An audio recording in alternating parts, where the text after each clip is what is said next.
Chapter 2. Help for the most common dating worries. On many levels, avoidance due to dating anxiety comes at a great cost.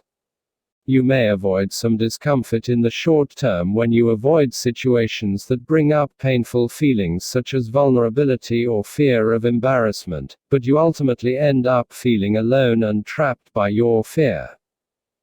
In this chapter, I'll discuss some of the most common dating worries and offer guidance on how to deal with them without using avoidance. This chapter is an introduction to topics we'll explore further throughout the book. It also gives you opportunities to start making changes right away. The overarching theme is learning a new way of relating to the uncomfortable feelings and inevitable suffering that dating brings up. I'll provide examples and exercises for each dating worry to help you understand both the theory and the practice of accepting your emotional state and feelings. Here are the worries we'll examine. Anxiety about rejection. Fear of embarrassment. Judging yourself or others harshly. Anxiety about your appearance. Rumination on the past or worry about the future. Anxiety about sexual intimacy. Seeking reassurance or approval. The compassionate view of dating worries. The worry, apprehension, and dread that come with dating anxiety and shyness are painful to experience. Part of knowing how to move forward and date more successfully is being able to acknowledge your fears without judging yourself or feeling ashamed. The worries outlined in this chapter are common, and experiencing these thoughts doesn't reflect any defect or flaw in you. Rather, these are simply ways you feel about dating, they are just part of your experience.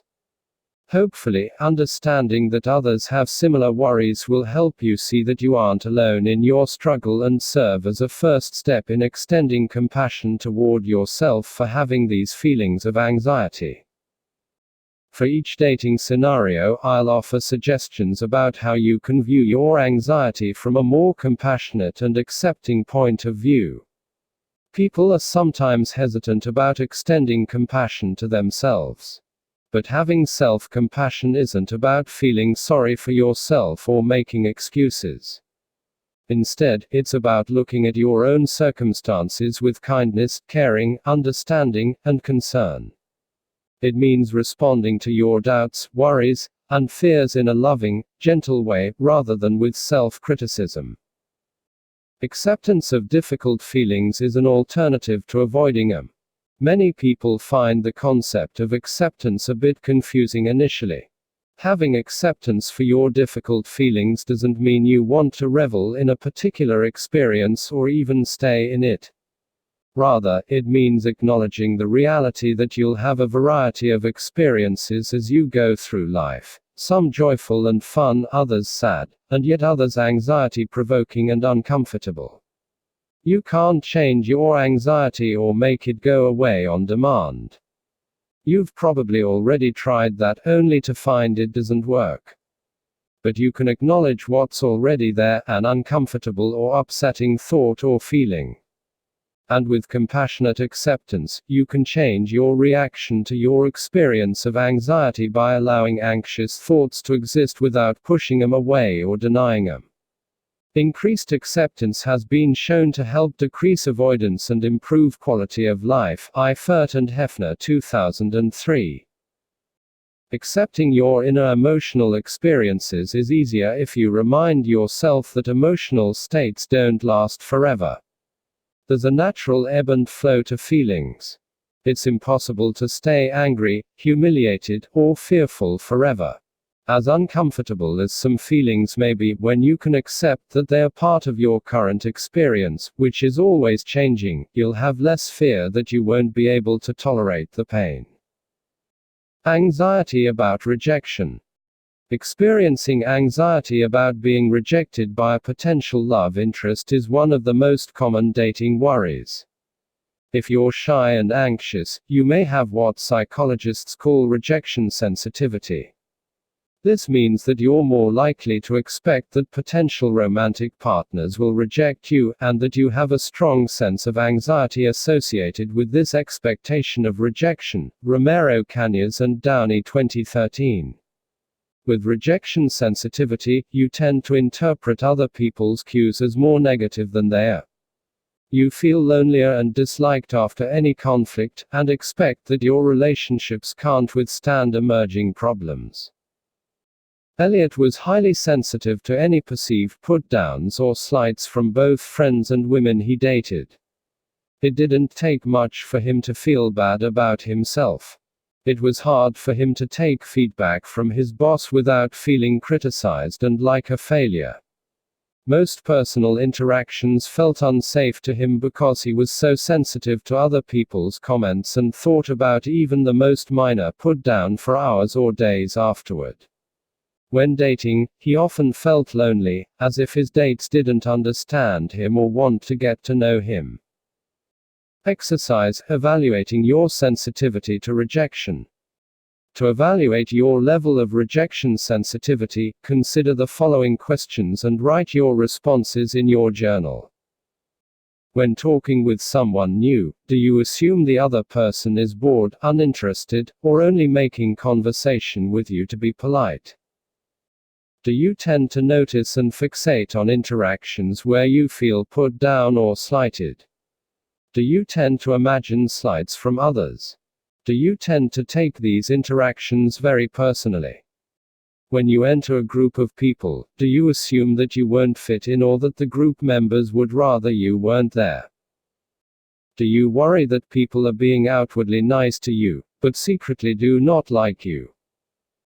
When you invite someone to connect on social media, like LinkedIn or Facebook, do you worry that the person will ignore your request? Do you think healthy and happy relationships come naturally to others but find it hard to imagine someone giving you the kind of love you see others receive? In conversations with others, does it seem they are criticizing you or finding fault with you?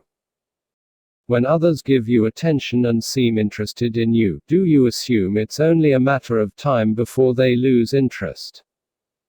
When there's a conflict or problem in a relationship, do you assume it's the beginning of the end? Now that you have a better idea of the kinds of situations that tend to trigger your rejection anxiety, you can start paying attention when these situations occur and tune into your reactions. Rejection sensitivity can distort interactions, making them feel like a rejection has occurred, or will occur even when that isn't the case. Bringing more awareness to these situations will help you note when your rejection sensitivity may be coloring your interpretations of other people's cues, causing you to distort the meaning of these events. In addition, identifying these situations can help you know when to implement the new coping skills you'll learn in this chapter. Anticipating rejection. Jessica typically expected to be rejected at any moment.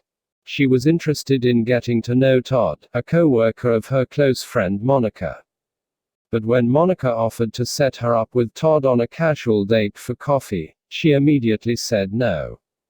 She was sure Todd wouldn't be interested and would only agree as a favor to Monica. When Monica assured her that Todd seemed interested in going out with her, Jessica continued to hesitate. She worried that Todd would find her less attractive up close and feared that he'd feel let down. She got stuck in thoughts like, he doesn't know anything about me, he probably thinks I'm outgoing and funny like Monica, and he's sure to be disappointed in me. In the end, Jessica's fear of rejection was stronger than her desire to get to know Todd. The worried mind can be very convincing about how dangerous the future looks and how unkind others will be, and these assumptions are automatic. You probably find yourself bracing for the worst without considering more favorable outcomes. Worst, these negative predictions actually impair your chances of finding love. When we expect something to happen, we tend to vividly picture how it will occur. Sometimes expecting rejection becomes a self-fulfilling prophecy.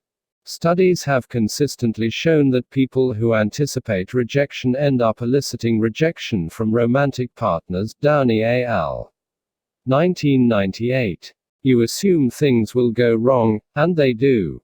For example, if you believe the woman you're dating is becoming less interested in you, you're more likely to behave in ways that will actually make her become less interested in you, such as withdrawing or being less affectionate toward her.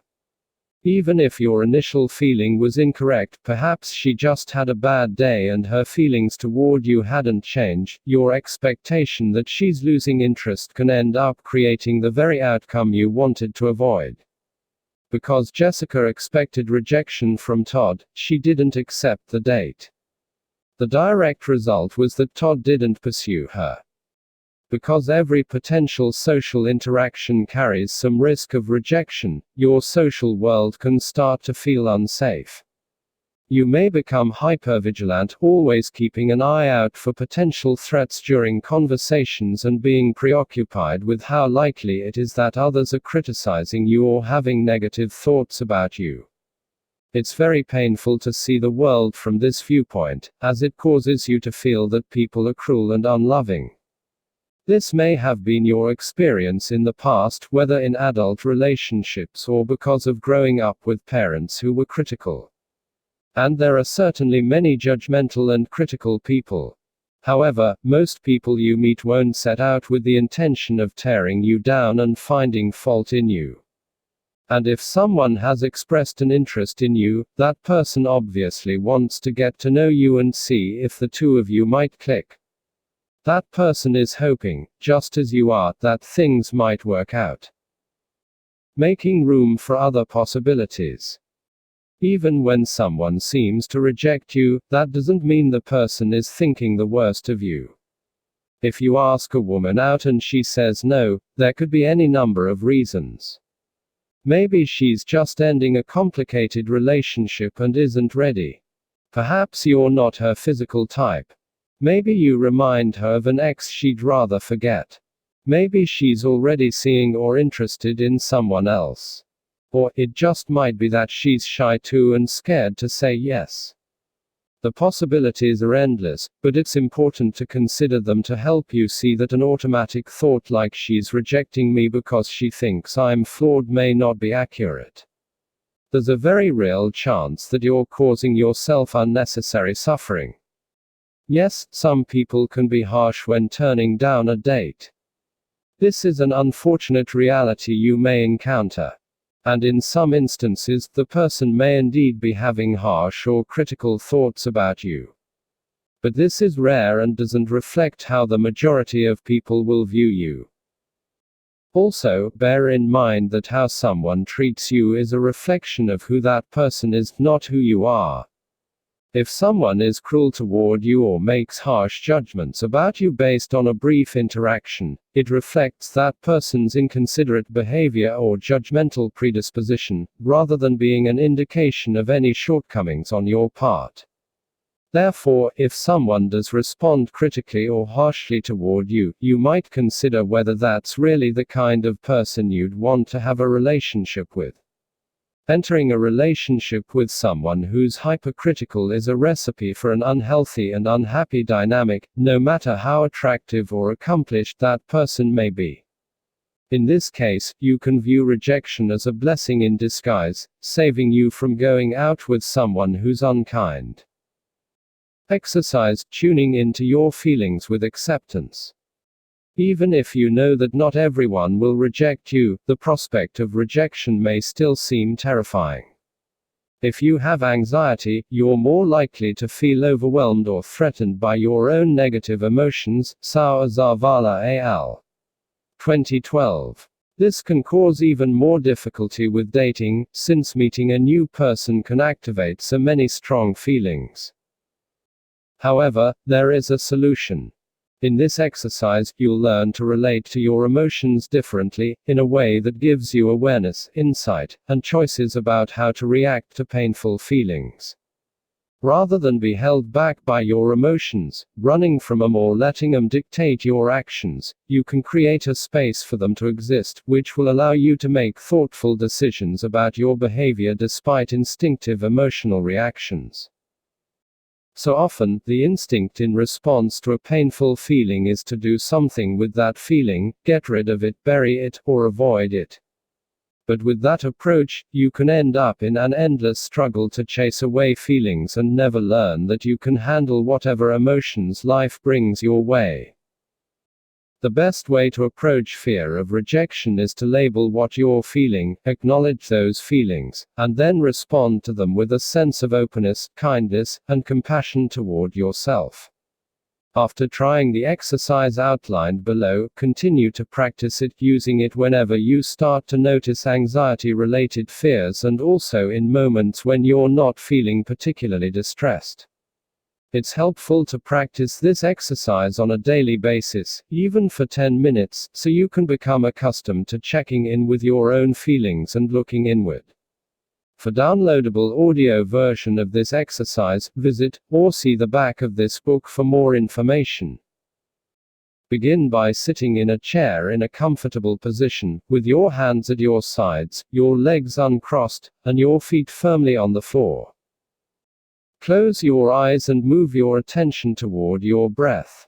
Focus on the sensations of breathing, the cool air as you inhale, the warm air as you exhale, the expansion and contraction of your lungs, and so on. Continue to focus on your breath for a few moments.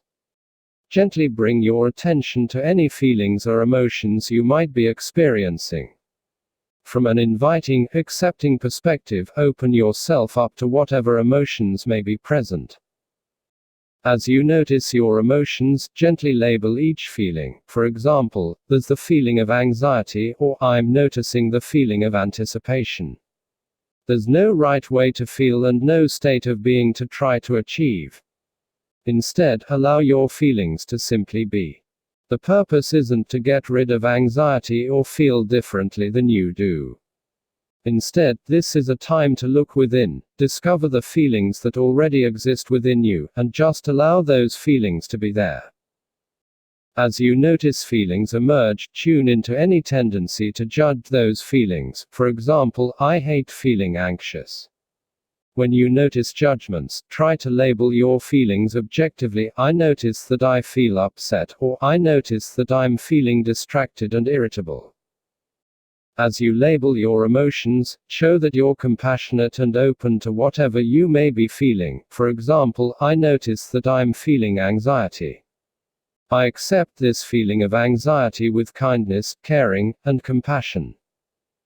Before ending this practice, take a few moments to return your focus to your breathing. When you're ready, gently open your eyes and return to your day. The first few times you practice this, you may notice yourself thinking, wait. I don't accept my anxiety or angry feelings with kindness. I want them to go away. This is a natural response, but the truth is you can't always force emotions to go away. Sometimes they are just there, regardless of whether you want them or not. However, the process of labeling emotions in and of itself leads to lower levels of fear and anxiety, Kurkansky, Lieberman, and Krask 2012, and will make your emotions less intense and intimidating. As you begin to practice acceptance, you'll find that the urge to push away or deny these experiences lessens. Then, rather than fearing rejection, you'll learn that you can handle any momentary painful feelings that arise. And as you adopt a more accepting perspective, those emotions will begin to hurt less. In this way, exposing yourself to painful feelings and watching yourself tolerate them will give you confidence that you can handle the difficult feelings that come with dating. Fear of embarrassment. Pete had been trying online dating, and he'd been stood up twice in the past 2 months. The first time, he Saturday at the restaurant for 45 minutes before calling it a night. He could see pity in the waiter's eyes as he asked, "Do you want to order something, or are you still waiting for your guest?" Pete never heard from the woman he was supposed to meet. The second time, Pete Saturday outdoors at an art walk on his own for 30 minutes before he texted his date to check in. He didn't get a response from her until the next day, when she emailed him and apologized, saying she'd gotten caught in a work meeting. However, she never rescheduled the date, and Pete had a feeling it was just an excuse. Pete's feelings of intense embarrassment during the time he was waiting, and afterward as he recalled being stood up, were almost unbearable. He didn't talk to anyone about what happened, and his worry about being stood up and embarrassed again started to interfere with his ability to go on dates. He didn't know if he could handle feeling humiliated as he Saturday waiting for someone who might not show up. When Pete came to therapy for help with his dating anxiety, we started by focusing on what we could do to reduce his investment in first dates. As he talked about the times he'd been stood up, it became clear that he'd gone out of his way to pick nice places to meet, even if it meant rescheduling work or driving a long distance. So the first step he took was to choose places that were convenient for him, close to either his work or his home. Then, if his date cancelled or didn't show up, his routine wouldn't be greatly affected. This also reduced his anticipation and planning. Next, Pete worked to increase the number of dates he went on in a given month. If he had several dates lined up, the prospect of one of them not working out seemed less catastrophic and more manageable. Scheduling more dates also meant he was less likely to build up any date with excessive anticipation or become overly invested in a woman before he got to know her. Finally, and perhaps most importantly, we looked at Pete's response to his feelings of embarrassment. Pete discovered that his thoughts tended to be self-focused and overly critical. He was very concerned about his own appearance and what his date was thinking of him, and he felt that being stood up was a reflection of his deficiencies. His recurring thought was, if I were better, this wouldn't have happened to me. As I worked with Pete to help him become a more objective observer of his experience, he was able to notice that being stood up wasn't a direct reflection of anything about him, and that it wasn't something he needed to beat himself up over. And once he gained some distance from his self-critical thoughts, he noticed that he felt less self-focused and self-conscious. Exercise: learning from feelings of embarrassment. If fear of embarrassment is an issue for you, as it is for most people, take some time to consider the following questions, then write your responses in your journal. When you feel embarrassed, what other emotions do you notice? What are you feeling besides anxiety and embarrassment? What types of thoughts do you have about yourself or others when you feel embarrassed? Do you consider some thoughts good or bad, or right or wrong? Look at the larger picture. What do you want from your dating experience? Does a particular embarrassing incident affect who you are as a person or the direction you're headed in life? The purpose of this exercise is to help you become an objective observer of your own thoughts. This opens the door to responding to thoughts about feeling embarrassed differently. You may notice that, by looking objectively at the situation and viewing it through the lens of how the situation fits into your larger goals in life, embarrassing events typically don't have a significant meaning in terms of the kind of person you are and your worth or value. And they don't impair your ability to pursue your goals. One embarrassing incident, bad date, or no show doesn't determine your future or your likelihood of finding love. In fact, most people would probably say that experiencing a few mishaps along the road to a good relationship is par for the course. Even the most confident people drop the forks at dinner or stumble over their words on occasion when nervous. It's helpful to reframe these embarrassing moments by viewing them as part of the path to finding the person you'll eventually be with. Judging yourself or others harshly. A judgment is a way of thinking that involves drawing a conclusion. In many ways, being able to make a thoughtful decision based on your judgment is an essential skill. For instance, it allows you to discriminate between a promising potential partner and someone with many red flags, such as a drug problem, commitment issues, and a history of infidelity. In this case, I think most people would agree that using your judgment is a good thing. However, anxious daters have a tendency to be overly judgmental about others, and to assume the date is judging them harshly as well. This can get in the way of being open to new people, and it can also be misleading. For instance, consider the example of Renee. Whenever men gave her attention, she had the judgment that they were only interested in sex. And in some cases, she was correct, some men were interested in pursuing her solely for hooking up. However, several men she had dated were interested in more, but Renee's tendency to jump to conclusions prevented her from seeing this. Eventually, she started dating Connor, who was interested in a serious, long-term relationship. Even though Renee liked Connor a great deal, her initial generalized judgment that guys are only interested in sex prevented her from seeing him as anything but dangerous. Renee's judgment had become a wall surrounding her, keeping Connor at a distance. Fortunately, as time went on, Renee was able to reevaluate her judgment and recognize that Connor was different from other men she had dated. Zach, on the other hand, felt that women were always judging him based on his career as a capital investor at a financial management firm. He made good money, and he'd had several experiences where women appeared to be interested only in his wealth and the car he was driving. He began to judge women as shallow and superficial and felt burned out by the prospect of dating. Both Zach and Renee had learned that, in the dating world, not everyone has the best intentions. Some people will be interested only in sex, and some will be interested in you for material possessions alone. But not everyone will have those narrow intentions. And eventually, both Zach and Renee had to learn that in order to find love, they couldn't let past experiences dictate their expectations of others. Being guarded, especially when you're shy or socially anxious, is a natural state of being. A voice in your head says, proceed with caution.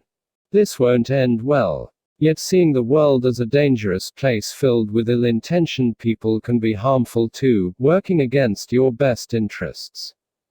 Viewing the world through a harsh, judgmental lens tends to shut out everyone, including people who have good intentions. An alternative is to recognize that you have the insight and awareness to evaluate each person and situation individually and recognize warning signs if they emerge. You can begin to look at dating as an opportunity to find someone you can trust and develop a mutually satisfying relationship with, while also being confident that you'll realize it if you're dating someone who is mistreating you or taking advantage of you. Exercise practicing loving kindness.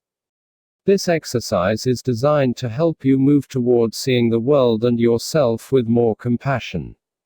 It will help you open up to the feelings of loving kindness that are so essential to giving and receiving love in a truly open way. Studies have shown that tuning into feelings of loving kindness can be one of the most healing, beneficial ways to improve your mood, relationships, and outlook on life. Emmons and McCullough 2003. When doing this loving kindness practice, use whatever phrases work best for you. In the instructions below, I offer several alternatives. For a downloadable audio version of this exercise, visit, or see the back of this book for more details. Begin by closing your eyes. Recall an instance when a friend, family member, or acquaintance said or did something that made you feel glad inside. Capture that feeling of warmth and happiness. Allow it to live inside you, and feel it in your heart. Now extend that feeling out into your entire body. As you do so, say a phrase along the lines of "May I be healthy, may I find peace, and may I have joy." Return to those feelings of gladness and send that loving energy out to a friend, using a phrase that conveys your loving intention. For example, may you be happy, may you be healthy, and may you live with ease. Send your loving kindness energy to any member of your family and repeat the phrase, for example, may you be loved, may you have peace, and may you have joy. Spread the loving kindness to your entire family, for example, may all my loved ones be happy, peaceful, and free from suffering. Find those feelings of loving kindness again, and send them to your coworkers, for example, may you be healthy, may you be happy, and may you have peace. Extend your thoughts of loving kindness to the entire state, then to the entire country, and ultimately to the entire world. For example, may you find healing, may you have health, and may you have love. Take a few moments to reflect on your feelings of gratitude and peace, and let these feelings resonate with you after the practice. Judgmental thoughts tend to be negative and assume the worst in others or yourself. This loving kindness practice will remind you that you have the capacity to be compassionate and kind. As you connect to these feelings within yourself, you'll find it easier to approach your everyday interactions in a way that embraces the good in others and in life. When you're reminded about the love you have for people in your community, whether coworkers, friends, or family, it helps you see others as a source of joy and warmth. This is a good antidote to social anxiety, which tends to skew perceptions of the world, making others seem intimidating, scary, and harsh. By practicing loving kindness on a daily basis, you become more attuned to others' people's capacity for accepting and caring. Anxiety about your appearance. For many of my clients who are anxious, their anxiety extends to worry about their appearance or certain aspects of their appearance. It might be a specific concern about skin, hair, body shape, height, or weight, or it might be about overall appearance. If you experience this, you may be painfully self-conscious about your appearance or fear that others will find fault with how you look or notice a physical flaw. When you meet new people, you probably wonder what they think about your appearance and worry that they may not like you because of your looks. There's a term for the fear that you'll be negatively evaluated because of your appearance: social appearance anxiety, Hart al. 2008. Some researchers suggest that one of the core fears in social anxiety disorder that causes people to fear public criticism is the belief that they have flaws in their appearance. Moscovich 2009. Indeed, one study found that social appearance anxiety is a large risk factor for social anxiety. Levinson al. 2013. If you have this type of anxiety about your appearance, it affects how willing you are to meet new people. It also affects the way you treat yourself and how you feel about yourself. The first step in overcoming appearance anxiety is to recognize that this anxiety often causes distortions in how you see yourself. Just like a panic attack makes you believe you're dying or in danger, appearance anxiety makes you believe there are flaws in your appearance, although these perceived flaws probably aren't visible to others. Time after time, I've had attractive, nice-looking clients with appearance anxiety point out flaws in their appearance that I genuinely did not see or consider physically unattractive. So often, our evaluation of our appearance is more about the lens we see ourselves through, as opposed to the reality of what others see. Also, keep in mind that the way you feel about your looks is often influenced by your mood and emotions. When you're feeling particularly critical or self-conscious about your looks, ask yourself how you're feeling inside. Many times you'll find that you're feeling discouraged, upset, overwhelmed, or lonely. These internal feelings can bleed into how you feel about your external appearance. Your mood can even affect how you present yourself. In a recent study, University of Hertfordshire 2012, 100 women were asked about what they wore when in different moods. About 57% of the women said they wore baggy tops when depressed, whereas only 2% did so when happy. They were also 10 times more likely to wear a favorite dress when happy than when depressed, 62% versus 6%. Because of the link between mood and self-image, the second step in managing appearance anxiety is to tune into your emotions. Ask yourself whether you're feeling bad about yourself and beating yourself up. Are you having trouble liking certain aspects of yourself outside of your appearance? Rather than continue to berate your appearance or worry about what others are thinking about how you look, stop and take a moment to gently reflect on how you're feeling. Do the exercise tuning into your feelings with acceptance, from earlier in this chapter, and allow yourself to notice your internal state. Identify and label any difficult emotions you're experiencing. By acknowledging and accepting the emotions underlying your appearance anxiety, you can disengage from self-disparaging comments and instead cope with the underlying feelings. When you invite the underlying emotions in, it's usually easier to move on from being stuck in disliking the way you look. My client Reagan tended to fixate on her appearance and things she hated about her looks. When she started doing the exercise of tuning into her feelings, she noticed that her fixation on her appearance was often related to feeling bad about other aspects of her life: a fight with her mother, a work project that didn't go as planned, feeling nervous and insecure before a social event, or feeling lonely and disappointed that she had no plans for the evening. As she continued practicing tuning into her emotions, she gradually became kinder to herself and learned to see her negative self-talk as a warning sign that something was upsetting her emotionally. Exercise: getting unstuck from appearance anxiety.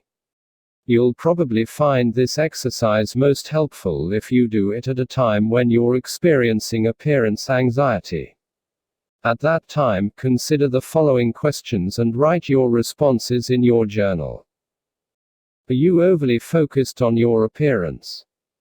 What other emotions are you experiencing?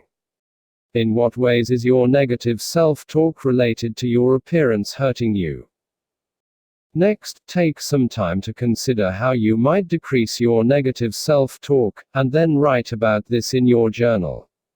Recognize that berating yourself for your appearance isn't serving you well or helping you meet your goals.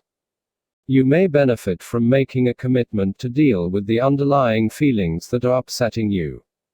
Another approach might be to choose to extend kindness and acceptance to yourself and focus on the positives about yourself and your choices in life. Example: rather than beating myself up, I can recognize I'm feeling badly because of my recent breakup. It will take time to heal from that relationship ending, and berating my appearance won't help me get over it. Example: putting down my appearance isn't helping me feel better. I'm committed to treating myself with kindness.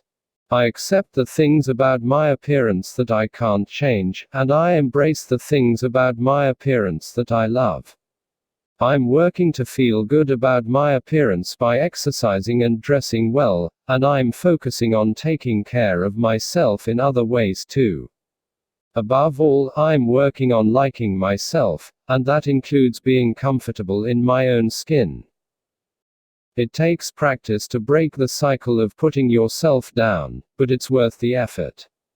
Your appearance is part of who you are, and learning to be kind to yourself and to truly like yourself, all of yourself, is important. There's nothing wrong with making an effort to enhance your appearance. A new haircut, wearing nice clothing, working out, and eating well all can contribute to a sense of taking care of yourself and liking who you are. But the essential approach is learning to focus on being kind to yourself, handling the emotions underlying your appearance anxiety, and ending self-condemnation. Rumination on the past or worry about the future. Have you ever noticed that anxiety tends to be about what could potentially happen or what might go wrong in an imagined future scenario? Generally, anxiety tends to manifest in the form of worry about the future, rather than concern about what's currently happening. For instance, you might worry about what to write in a text to someone you like because you're not sure how your words will affect that person's response to you. In this case, you worry about what could happen if you say the wrong thing and whether your actions will have negative consequences. If I say the wrong thing, it's all over. These kinds of what-ifs can become paralyzing as you spend a lot of time wrapped up in future-oriented thoughts rather than living in the present. Conversely, anxiety can also manifest in the form of rumination, the process of focusing on things from the past that cause distress, and thinking about them over and over again. This is common among people with shyness and social anxiety. You focus on past encounters that feel like failures, replaying how a conversation went, what you said, and how the other person responded. You may spend time thinking about what caused you to develop such sensitivity to anxiety and wonder why you can't be more like other people who just let things go. And because rumination keeps you stuck in the past, focused on regrets or trying to figure out what went wrong, it also makes it difficult to live in the moment. The well-known Serenity Creed is useful with both future and past-oriented worries. It says, "Grant me the serenity to accept the things I cannot change, the courage to change the things I can, and wisdom to know the difference." Rumination and future-oriented worry are often focused on things you cannot change or control. You can't necessarily control the level of anxiety you'll have when meeting new people or going on dates. You'll probably always experience some degree of anxiety. However, it's extremely powerful to recognize what you can do to take control. You can choose to meet and open up to new people, and you can choose the kind of person you want to be. Likewise, you can't control what others are thinking or how they'll respond to what you say, but you can control how you behave and the words you choose to use. You can't control the worries or nerves you'll feel from time to time, but you can control what you do or say when you experience those worries. In other words, you can choose to let anxiety keep you stuck, or you can choose to move on despite the anxiety. Similarly, you can't control whether a date likes you, but you can control your own values and what you like in others. And while you can't always choose how people treat you, you can choose the kind of person you want to be and how you wish to treat others.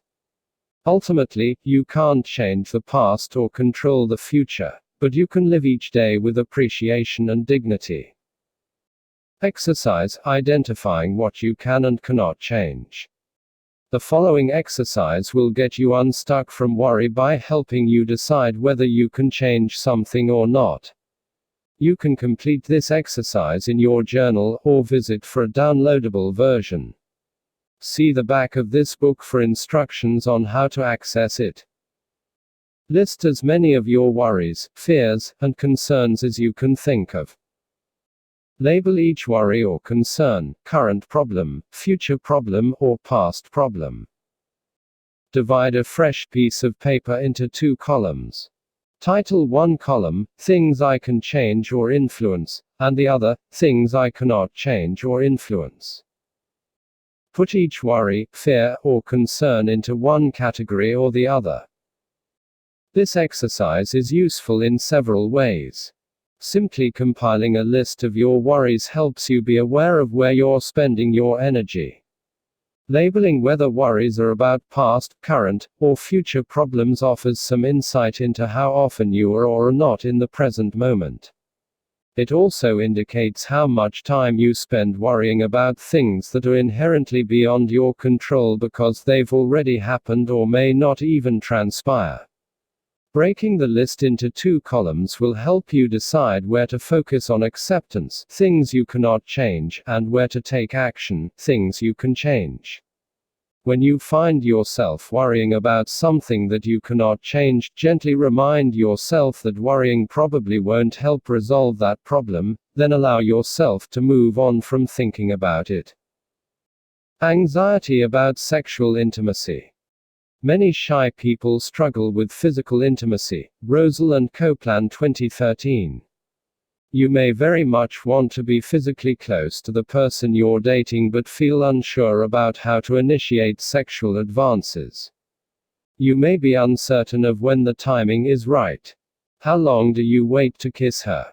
How can you tell if he's interested?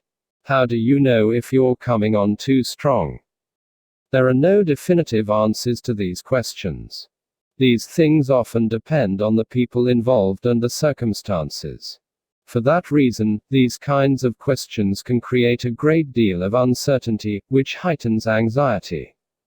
After all, uncertainty is typically anxiety's nemesis. Anxiety wants to know the right answer, and it wants it now. However, dating doesn't often offer certainty, especially during the early phases.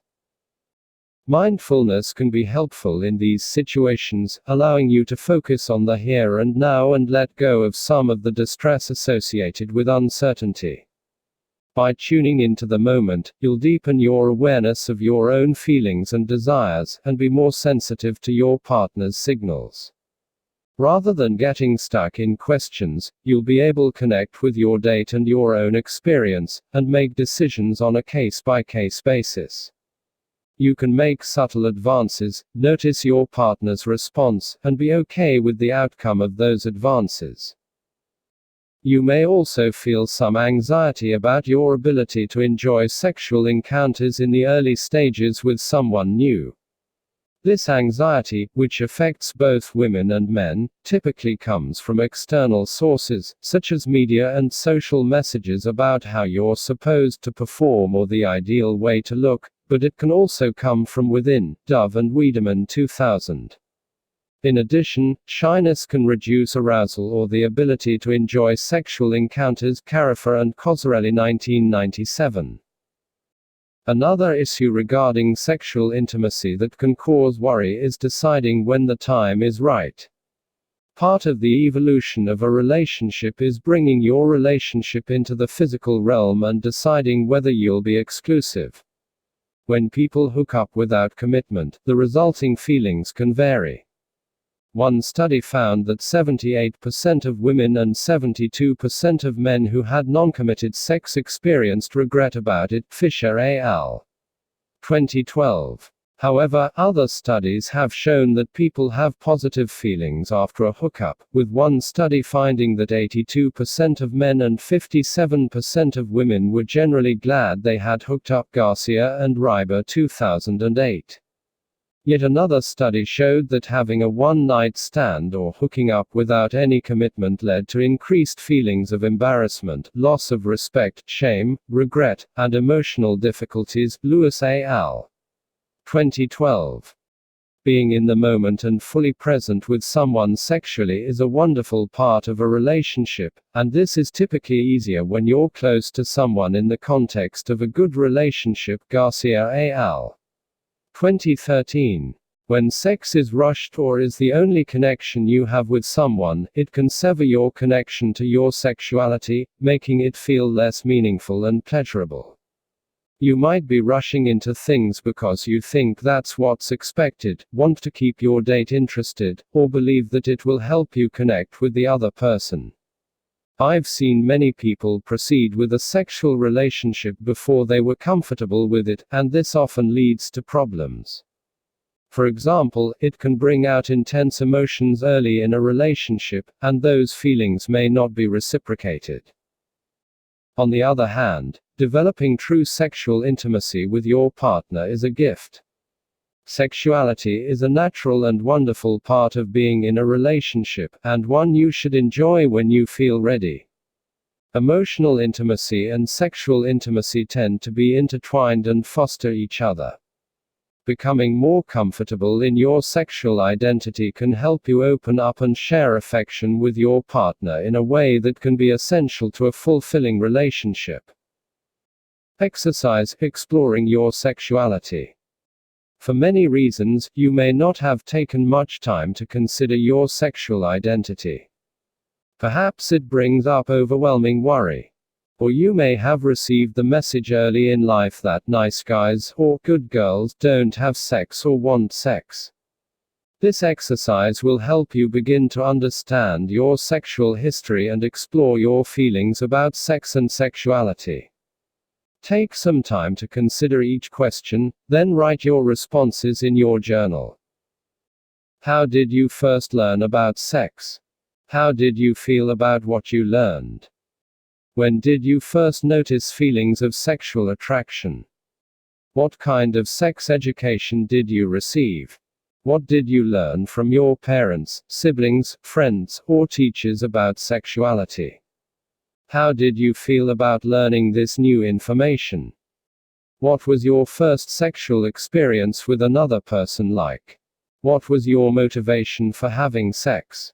Was it an intentional decision or spontaneous? How did you feel afterward? If you haven't experienced sexual intimacy with another person, what are your thoughts and feelings about having sex with a partner in the future? What emotions does this idea bring up? Have you had any trauma surrounding sex, such as rape, incest, abuse, or negative experiences?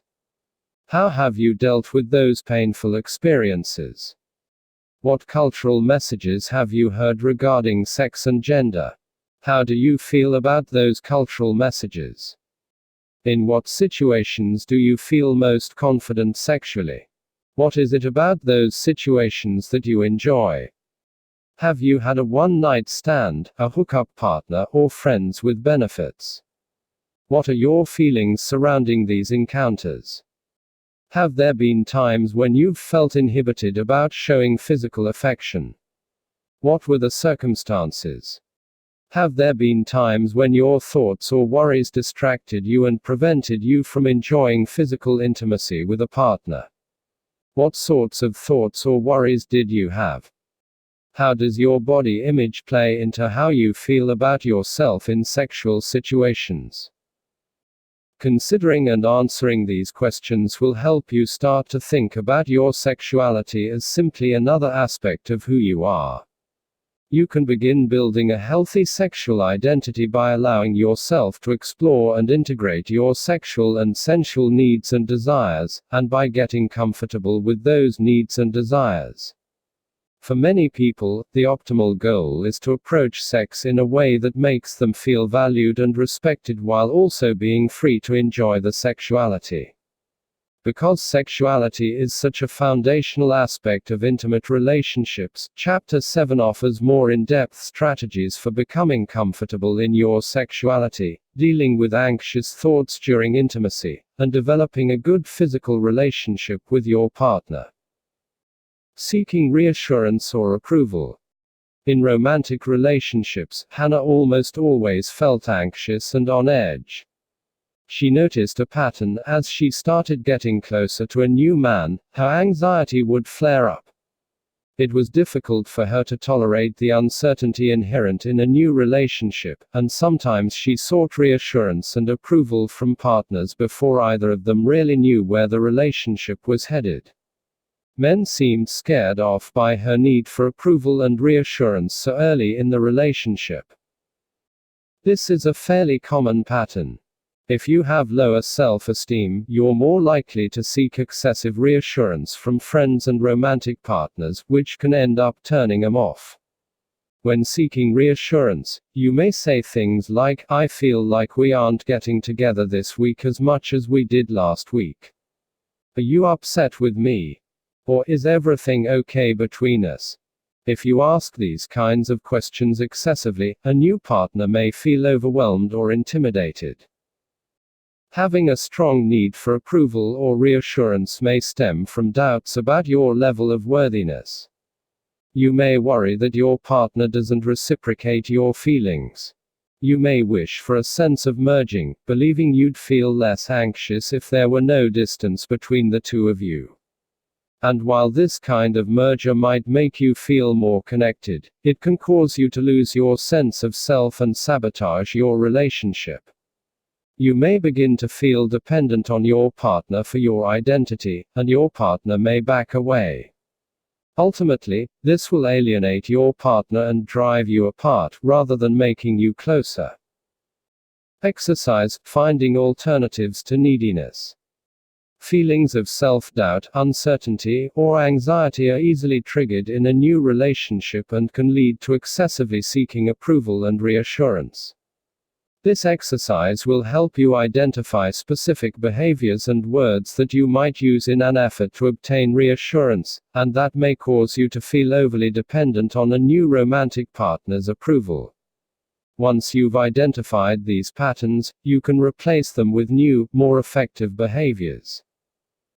To begin, identify specific situations in which you're most likely to seek a new romantic partner's input, advice, or approval. For example, do you change plans at the last minute to accommodate the other person's schedule?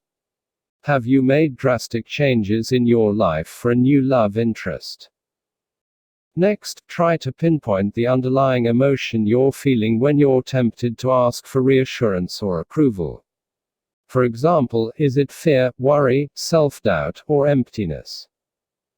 Finally, identify 3 or 4 alternative behaviors you could use when you're tempted to seek approval or reassurance or make drastic changes to accommodate a new romantic partner. Example, I could make the decision without asking for his input, and instead rely on my own opinions and desires. Example, when I notice that I want reassurance or approval, I'm going to take 10 minutes to slow down and pay attention to where I am emotionally and physically. By practicing mindfulness, I can notice the urge to seek approval and become aware of how anxiety is affecting my decisions. Summary. This chapter addressed some of the most common dating worries and began to suggest some solutions. The following ideas summarize the most common ways that anxiety can leave you feeling stuck in dating. These points also lay the groundwork for the solutions we'll explore in the upcoming chapters. Getting stuck in your head, buying into unhelpful thoughts about dating, your ability to date, and not being good enough can get you stuck in your own mind. The acceptance practice in this chapter and mindfulness practices you'll learn in later chapters will help you form a new relationship with your thoughts. Rather than getting caught up in critical and self-defeating ways of engaging with your own thoughts, you'll be able to extend more kindness, acceptance, and tolerance to your thoughts about yourself. Getting stuck in your emotions, your style of reacting to strong negative emotions, such as feelings of insecurity, shame, fear, embarrassment, resentment, or anger, can affect your success in dating. You may feel overwhelmed by these emotions or try to avoid them because of how uncomfortable they make you feel. Instead, I encourage you to accept the emotions that are already there. Label them and allow them to be, which will help them diminish in intensity more quickly. Then you can move on more easily. Getting stuck in not knowing what you want, because anxiety can be so powerful, your whole life may revolve around managing your anxiety. This doesn't leave you with much time or energy to work on things you might care about in life. Consider this: what would you do differently in your life right now if anxiety weren't a factor? We'll explore this question in depth in Chapter 5, as this is essential for getting what you really want from life, love, and a partnership. Getting stuck in inaction or hurtful action, anxiety and shyness can be paralyzing and painful. But withdrawing from the world and avoiding anyone who could possibly hurt you will keep you stuck in the same rut, shy, single, and wishing for love. Anxiety can also lead to hurtful actions. You may share too much or demand too much because of your nerves, or you may hurt yourself by giving too much. Whether the problem is inaction or hurtful action, the antidote is learning to slow down, evaluate your options, and make choices based on your values rather than knee-jerk reactions. The mindfulness skills you'll learn in later chapters will help you move in this direction. Getting stuck in a role. We all have stories about who and how we are. I'm not the kind of guy girls like. I'm always too needy in relationships. I'm just a shy person. Yet these kinds of statements tend to be limiting, telling us what we can and can't do and what we expect life to give us. This can make you feel incapable of having the kinds of relationships you truly want. In the next chapter, you'll learn skills that will help you gain some perspective on these kinds of thoughts, rather than being fused with them. In the process, you'll develop a more flexible sense of identity that will allow you to be an active participant in choosing how you want to live.